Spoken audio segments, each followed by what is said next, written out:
konsentrasi air tinggi lebih sedikit solut ke area dengan konsentrasi air rendah lebih banyak solut. Faktor yang mempengaruhinya adalah besarnya tekanan osmotik yang bergantung pada jumlah partikel solut tak tembus membran dalam larutan. Semakin tinggi konsentrasi solut tak tembus membran, maka semakin besar tekanan osmotik. Contoh dalam tubuh, di ginjal, tekanan osmotik itu digunakan untuk memfokuskan urin dengan menarik air keluar dari filtrat melalui osmosis. Proses ini penting untuk menjaga volume darah dan keseimbangan cairan tubuh. Poin kedua, tekanan hidrostatik. Definisinya, tekanan hidrostatik adalah tekanan yang dihasilkan oleh cairan terfiksasi atau diam pada sebuah objek seperti membran. Tekanan ini biasanya meningkat ketika volume cairan di satu sisi membran bertambah.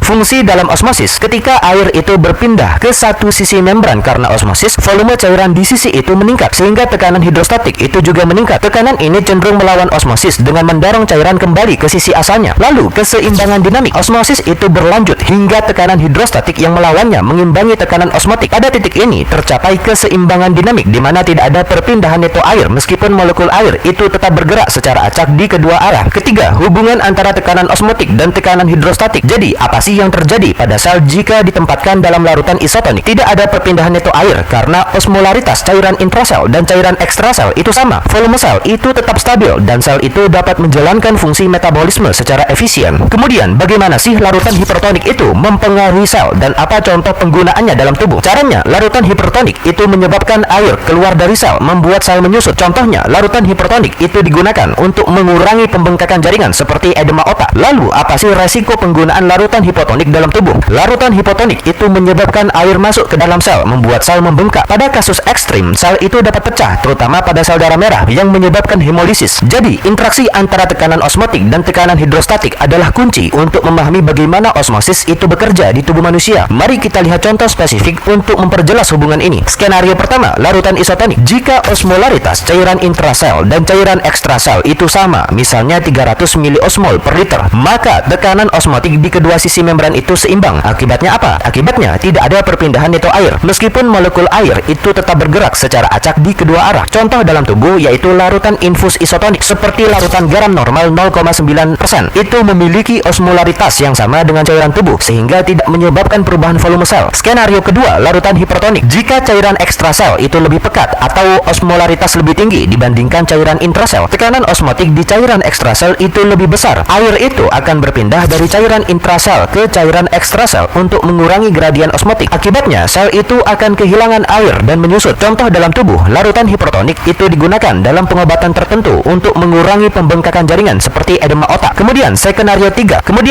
ketiga yaitu larutan hipotonik. Jika cairan